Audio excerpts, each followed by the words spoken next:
O vento assobiava baixo pela estrada de terra vazia, levantando a poeira em pequenos redemoinhos. No meio daquele trecho esquecido, uma égua tordilha, cinza prateada, permanecia imóvel. Sua pata traseira esquerda tremia, e o sangue traçava lentamente uma linha em seu flanco. A chuva ameaçava no céu, mas ela não se mexia.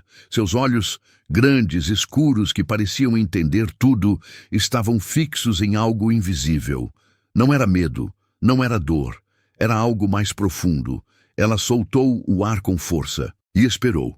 A alguns quilômetros dali, o mundo cheirava a dinheiro e ambição. O Haraz Monteiro reluzia sob o sol da manhã. Cercas brancas, celas polidas, camisas de seda e champanhe. Era o tipo de lugar onde as pessoas não amavam os cavalos. Elas apostavam neles, compravam, vendiam. Ricardo Monteiro estava parado perto da pista de treino de braços cruzados e olhar afiado. Ele não via Luna como uma criatura cheia de graça.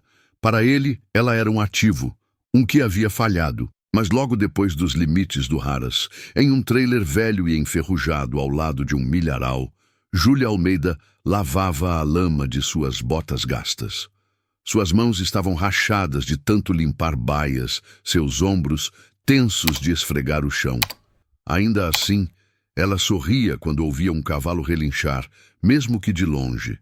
Ela ainda não sabia, mas um daqueles cavalos estava prestes a mudar tudo.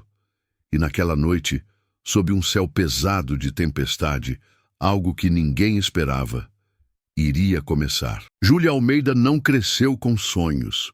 Cresceu com responsabilidades. Sua mãe, Teresa, trabalhou como faxineira no Haras Monteiro por mais de 15 anos, limpando estábulos, esfregando banheiros de hóspedes e polindo as placas de latão do lado de fora do grande salão do Haras.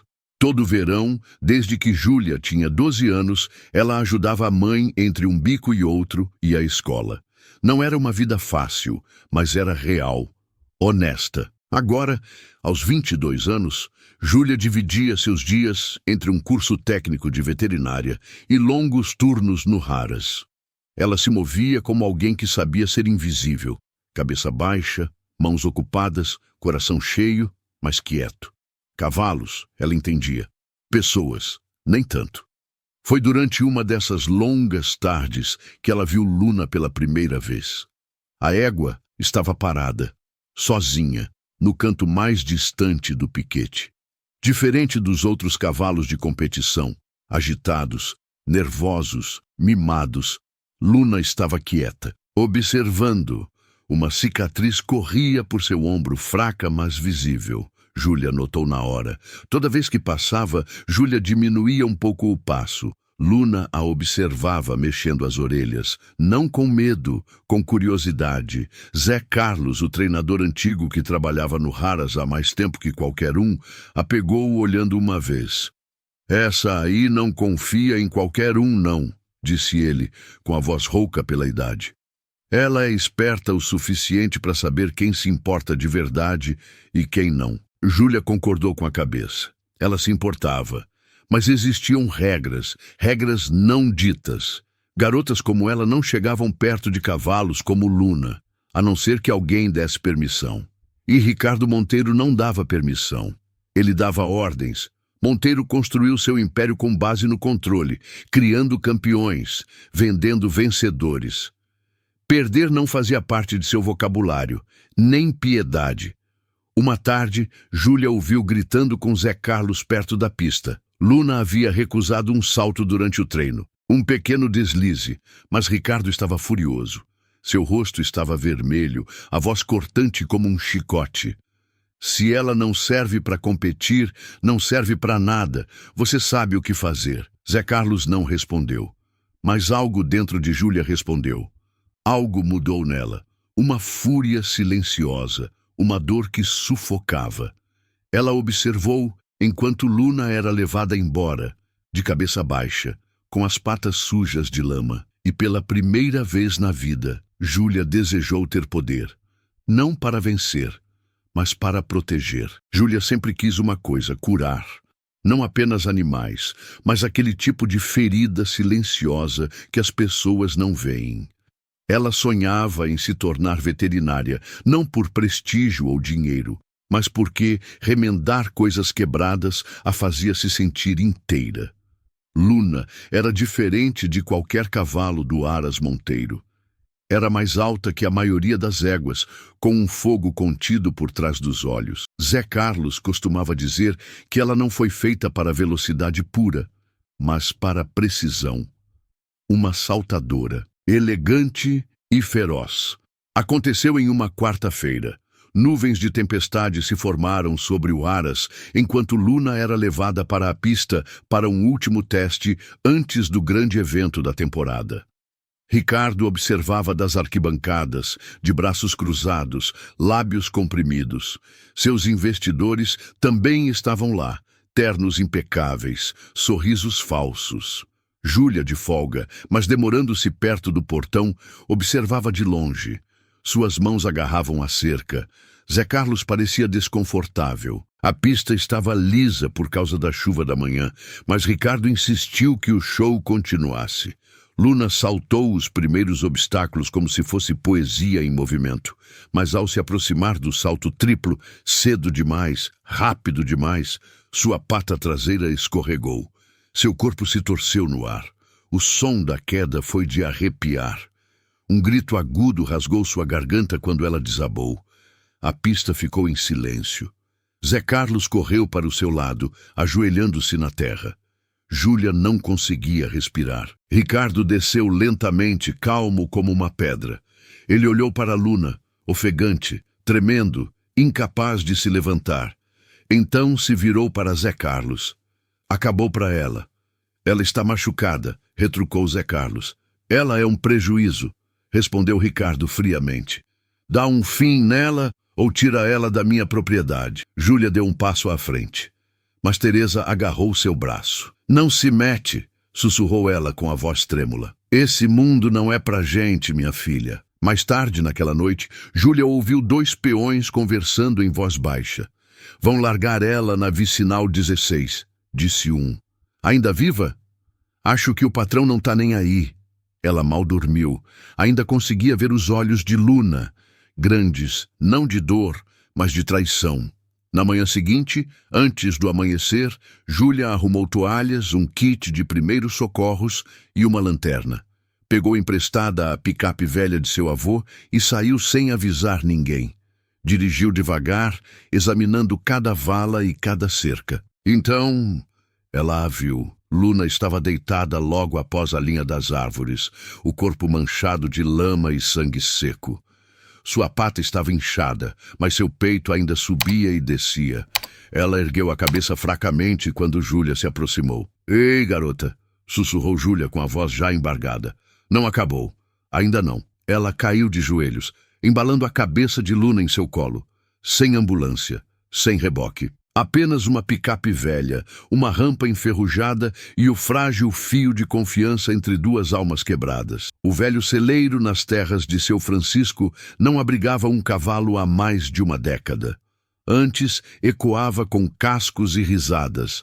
Na época em que seu Francisco ainda treinava cavalos, e Júlia era uma criança que cavalgava em pelo, com cachos selvagens e sem medo. Agora estava silencioso, cheio de teias de aranha e ferramentas velhas. Mas era um abrigo, e era tudo o que eles tinham. Eles descarregaram Luna devagar, com cuidado. Seu Francisco, embora hesitante no início, não fez perguntas. No momento em que viu o animal, algo se suavizou nele. Ela tá bem mal, disse ele, ajoelhando-se ao lado da pata ferida. Mas ainda não se foi. Júlia trabalhou a noite toda. Suas mãos tremiam, mas seu coração não vacilou. Ela limpou as feridas, aplicou compressas frias feitas de ervilhas congeladas, rasgou lençóis velhos em bandagens improvisadas. Seu Francisco a guiava com palavras firmes, mas a dor era real, e os recursos escassos. Na manhã seguinte, Júlia ligou para seu emprego de meio período na clínica veterinária e mentiu. Emergência de família, disse ela. Não vou poder ir hoje. No terceiro dia, sua mentira se tornou silêncio. Luna havia parado de comer. Sua pata inchara o dobro do tamanho, quente ao toque.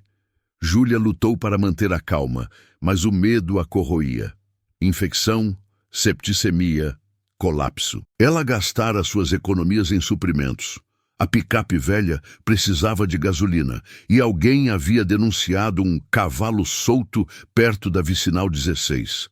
A polícia passou por lá uma vez, apenas de passagem, ou talvez não. Júlia escondeu Luna atrás dos fardos de feno velhos. Seu Francisco ficou na varanda com seu café e sua calma. Só tô eu e minha neta aqui, disse ele. Não vimos nada, não. O celeiro começou a parecer uma prisão. O tempo de Júlia estava se esgotando. Para piorar, sua mãe descobriu. Você roubou um cavalo do Raras Monteiro? Sibilou Teresa uma noite, encurralando Júlia perto da picape. Ele pode acabar com a gente. Você acha que ele não vai descobrir? Acha que ele vai deixar para lá? Júlia não respondeu. Seus olhos estavam vermelhos. Seus braços estavam cobertos de hematomas de tanto levantar o peso de Luna durante os alongamentos terapêuticos. Eu não a roubei, disse ela finalmente. Eu a salvei. Seu Francisco, ouvindo a conversa, não disse muito. Ele apenas entregou a Júlia um pote de pomada caseira. Use isto hoje à noite, disse ele suavemente. Mas ela vai precisar de mais do que remédio, Julinha. Ela vai precisar de um motivo para lutar. E foi aí que Júlia começou a ler para ela. À noite, quando o ar esfriava e o celeiro rangia com fantasmas, ela se sentava ao lado de Luna e lia velhos manuais de veterinária ou contos de fadas de sua infância. Luna piscava lentamente, as orelhas se movendo ao som da voz de Júlia. Os dias se misturaram. Júlia mal dormia, seu corpo doía, suas notas caíram.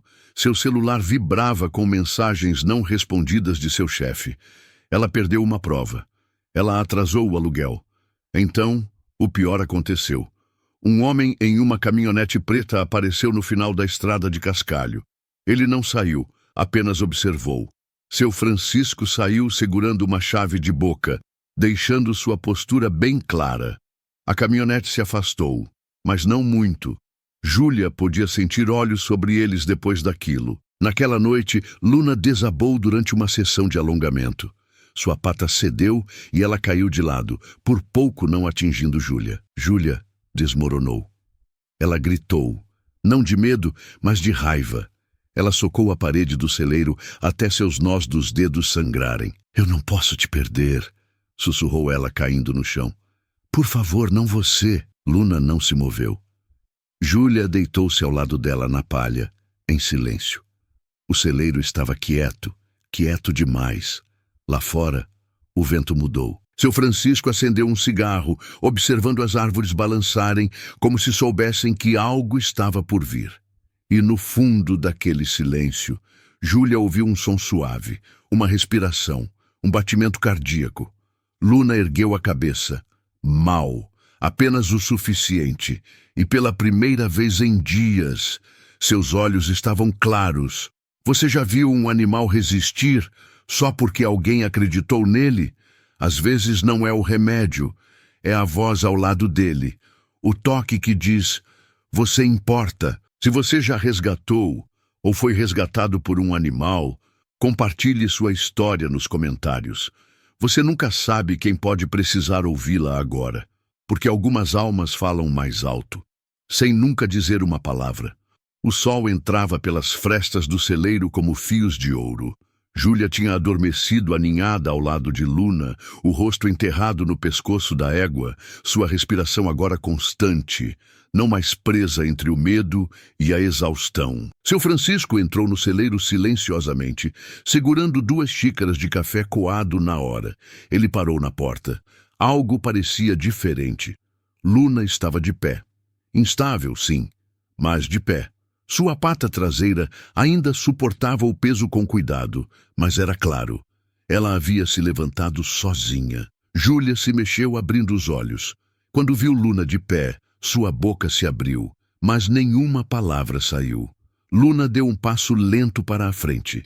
Não por instinto, não por pânico, deliberado, uma escolha. Júlia pegou o cabresto gentilmente, esperando resistência. Luna abaixou a cabeça, deixando-a colocá-lo. Seus olhos se encontraram com os de Júlia. Sem medo, apenas reconhecimento. Seu Francisco soltou um suspiro que nem percebeu que estava segurando. Mas que danada! Ele murmurou, tomando um gole de seu café. Daquele dia em diante, as coisas mudaram. Luna começou a comer de novo. Ela seguia a voz de Júlia, respondia ao seu toque. As bandagens foram removidas. E Manqueira permaneceu, mas não era tão pesada, como se ela tivesse decidido que aquilo não a definia mais. Elas começaram pequenas caminhadas pelo pasto. Júlia mantinha seus passos lentos, sua voz suave. Você não está quebrada, ela sussurrava. Você está se curando. Uma tarde, enquanto seu Francisco consertava um poste de cerca quebrado, Luna se assustou com um forte trovão. Ela disparou, mas parou a poucos metros de distância e se virou, procurando por Júlia. Júlia levantou a mão calmamente. Tá tudo bem, disse ela. Eu tô aqui. Luna voltou. Mais tarde, naquela noite, enquanto descansavam no celeiro novamente, Júlia sentou-se ao lado dela e fez a pergunta que estava guardando. Por que você não desistiu? A égua não respondeu, claro, mas ela encostou a cabeça no ombro de Júlia e soltou um suspiro lento e profundo. Ninguém mais teria entendido, mas Júlia entendeu. Ela sorriu por entre as lágrimas e sussurrou. Nem eu. Notícia em cidade pequena corre mais rápido que na internet. 2 semanas depois que Luna se levantou sozinha, Zé Carlos bateu na porta da casa de seu Francisco. Sua camisa de flanela estava encharcada da chuva e seus olhos, geralmente cansados e reservados, continham algo mais naquele dia: esperança. Ouvi um boato, disse ele. Égua tordilha com uma pata ruim, mostrando sinais de vida de novo. Júlia saiu para a varanda, de braços cruzados, sem saber se mentia ou dizia a verdade. Você a encontrou, não foi? Disse Zé Carlos gentilmente. Você a salvou. Ela assentiu lentamente. Ele não lhe deu um sermão, não a avisou sobre Ricardo ou o risco legal. Em vez disso, ele apenas perguntou: posso vê-la? No celeiro, Luna hesitou quando viu Zé Carlos, mas depois de alguns minutos, ela o deixou acariciar sua crina. Sua voz falhou quando ele sussurrou. Ainda tem aquele fogo, hein? Zé Carlos se tornou parte da rotina, verificando suas articulações, massageando os tendões, ajudando Júlia a criar exercícios de fortalecimento com pneus velhos e fardos de feno. A mudança em Luna era inegável. Sua manqueira diminuiu. Seus olhos brilhavam durante o movimento. Ela até trotou uma vez, hesitantemente, mas com orgulho. Júlia, Zé Carlos e seu Francisco trabalhavam como se fizessem isso há anos. E, de certa forma, eles faziam. Só que não juntos. Não assim, mas a paz nunca dura muito quando o poder se sente ameaçado. Ricardo Monteiro notou a ausência de Luna. Ele fez perguntas, muitas perguntas. Os 2 peões que a deixaram na beira da estrada não foram espertos o suficiente para ficar de boca fechada. Seus advogados estavam agindo. Júlia encontrou um pedaço de papel dobrado colado no portão do celeiro. Devolva a propriedade imediatamente ou enfrente processo criminal. Assinado: Monteiro em Advogados Associados. Suas mãos tremeram ao ler. Zé Carlos o pegou dela, amassou-o no punho. Ela não é propriedade, disse ele. Não mais. Mas Ricardo não via as coisas dessa maneira. No dia seguinte, uma caminhonete preta estava parada novamente logo depois da cerca de seu Francisco. Não a mesma de antes. Esta tinha vidros fumê e não se preocupava em se esconder. Júlia sentiu seu estômago revirar. Luna, pastando no campo, de repente, ergueu a cabeça. Suas orelhas ficaram rígidas. Até ela sabia. Eles haviam sido encontrados. A tensão na casa dos Almeida aumentava a cada hora. Seu Francisco mantinha sua espingarda carregada ao lado da porta. Não para usar, dizia ele, apenas no caso de alguém esquecer como se bate na porta. Zé Carlos dobrou as rondas noturnas pelo pasto, lanterna em uma mão, o nome de Luna em seus lábios. Júlia mal dormia. Não porque tinha medo dos advogados de Ricardo. Ela tinha medo de perder Luna de novo. Teresa, sua mãe, finalmente quebrou o silêncio no jantar. Essa não é sua briga, Julinha, disse ela suavemente. Você não vai ganhar. Júlia abaixou o garfo. Sua voz não se alterou. Se eu não lutar por ela, quem vai? Lá fora, as luzes do celeiro piscavam com o vento. Luna estava parada perto do portão, seu pelo captando o último traço de luz do dia. Ela parecia mais forte, mais calma, mas não invencível. Zé Carlos reuniu todos eles naquela noite. Seu Francisco, Júlia, até mesmo Teresa. Ele traçou um plano.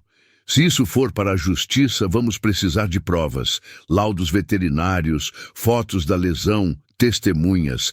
Eu falo sobre a condição dela. Júlia, você mantém um registro. Seu Francisco, o senhor fala com a doutora Margarida Matos. A juíza Matos? Seu Francisco ergueu uma sobrancelha. Acha que ela vai se importar? Ela julgou a primeira competição da Luna, respondeu Zé Carlos.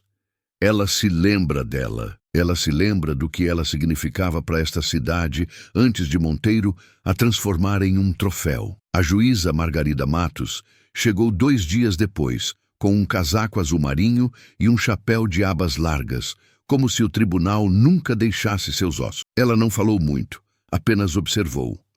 Observou Júlia guiar Luna em lentos exercícios de caminhada. Observou Luna responder a comandos de voz e contato visual. Observou como Júlia chorou quando Luna superou uma pequena barra pela primeira vez em semanas. Então Margarida se virou e disse uma única frase. Este cavalo não é o mesmo animal que foi jogado fora. Júlia sentiu o peito apertar, porque alguém a viu como mais do que um erro, acrescentou a juíza. Mas as ameaças não pararam. Uma carta oficial chegou, uma data no tribunal, uma exigência de devolução de gado valioso. Ricardo cansou de se esconder nas sombras. Então veio o golpe final, um oficial de justiça batendo em sua porta. Estou aqui em nome do senhor Monteiro, disse ele secamente. Vocês precisarão comparecer ao fórum na próxima segunda-feira. E até lá, esse cavalo está sob disputa legal. Se for movido, apreendido ou ferido, acusações serão feitas. Júlia ficou paralisada. Atrás dela, Luna relinchou suavemente, como se entendesse cada palavra. A segunda-feira chegou envolta em céus cinzentos e um silêncio que parecia ensaiado. O fórum em Bela Vista não era grandioso, apenas paredes revestidas de madeira, bandeiras desbotadas e uma pequena galeria que se encheu rapidamente quando a notícia se espalhou. Os moradores locais acompanharam a história de Luna como uma lenda da cidade pequena. Agora estavam ali para ver como terminaria. Ricardo Monteiro entrou flanqueado por 2 advogados, sua expressão indecifrável, o terno impecável. Júlia sentou-se ao lado de Zé Carlos, as mãos firmemente entrelaçadas no colo. Seu Francisco inclinou-se para a frente, o chapéu apoiado ao seu lado. A juíza Margarida Matos presidia. Caso 2045, anunciou ela. Monteiro versus Almeida, sobre a posse legal e o bem-estar de uma égua puro sangue chamada Luna. Os advogados de Ricardo foram os primeiros. Falaram de contratos, de valor de criação, de pedigree e investimento. Para eles, Luna era papelada, um cifrão com cascos. Então foi a vez de Júlia. Ela se levantou lentamente. Sua voz era baixa, mas firme. Ela foi deixada na beira de uma estrada, sangrando, sozinha. Ela não foi tratada como propriedade, foi descartada como lixo, mas ela sobreviveu, não por causa de quem a criou, mas porque alguém lhe deu uma chance. A juíza ergueu uma sobrancelha. E quem é esse alguém, senhorita Almeida? Júlia se virou para Luna, que estava do lado de fora das portas traseiras do tribunal com um tratador. Acho que ela diria que fomos nós duas. Zé Carlos foi o próximo. Ele detalhou suas lesões, sua recuperação. Seu Francisco confirmou o cronograma. Até Teresa se levantou para dizer baixinho: eu vi minha filha perder o sono, pular refeições, desistir de tudo só para manter aquele cavalo vivo. O advogado de Ricardo objetou: anedótico, sentimental. Nada disso prova a posse. A juíza Margarida Matos recostou-se na cadeira. Não, disse ela, mas prova outra coisa. A sala prendeu a respiração. Então Margarida fez algo que ninguém esperava. Eu quero vê-la, disse ela. Agora. Tragam o cavalo. Sussurros de surpresa encheram a sala. Minutos depois, Luna entrou no tribunal. O som suave de seus cascos no piso de madeira ecoou como um trovão. Seu pelo brilhava prateado sob as luzes fluorescentes. Suas orelhas se moveram para trás, mas ela não entrou em pânico. Júlia caminhou ao seu lado com as rédeas frouxas. Então, sem aviso ou comando, Luna parou. Virou-se, aproximou-se de Ricardo. Ele se enrijeceu. Ela não recuou. Simplesmente ficou ali, olhando para ele. Não por reconhecimento, mas como se dissesse: você me deixou uma vez. E eu vivi mesmo assim. Ricardo desviou o olhar. Então Luna se virou novamente, em direção a Júlia, e descansou a cabeça no ombro da garota. A sala ficou em silêncio. A juíza tirou os óculos. Este tribunal reconhece o valor dos contratos, mas também reconhece a crueldade, o abandono e, acima de tudo, a transformação. Ela olhou para Ricardo. O senhor perdeu seu direito sobre ela no dia em que virou as costas e a deixou para trás. O martelo bateu uma vez, e assim Luna estava livre. Do lado de fora do fórum, a chuva começou a cair. Júlia não correu. Ela caminhou ao lado de Luna na garoa, o rosto virado para cima, rindo por entre as lágrimas. Luna relinchou uma vez, as orelhas para a frente, o rabo balançando como se soubesse. Este não era o fim. Isto era um começo. O celeiro parecia diferente agora. Não porque as paredes tivessem mudado, ou o chão tivesse sido consertado, mas porque se tornara algo mais do que um abrigo. Era um lugar onde as coisas voltavam à vida. Júlia estava parada junto ao portão aberto, observando Luna pastar no campo. A manqueira mal era perceptível agora. A cicatriz em seu flanco havia se transformado em algo suave, quase bonito.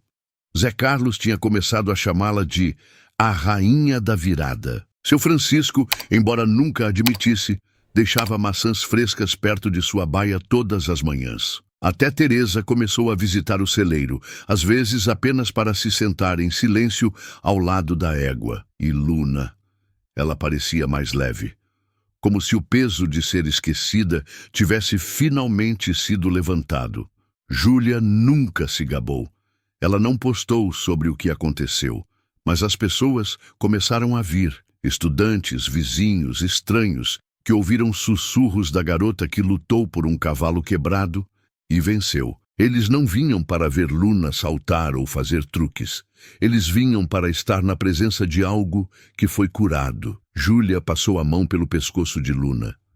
O cavalo soltou o ar suavemente e se aninhou no toque. Nenhuma palavra era necessária, porque às vezes as histórias mais poderosas não são aquelas que gritamos, são aquelas que vivemos e aquelas que nunca atravessamos sozinhos. Talvez você tenha conhecido uma Luna em sua vida.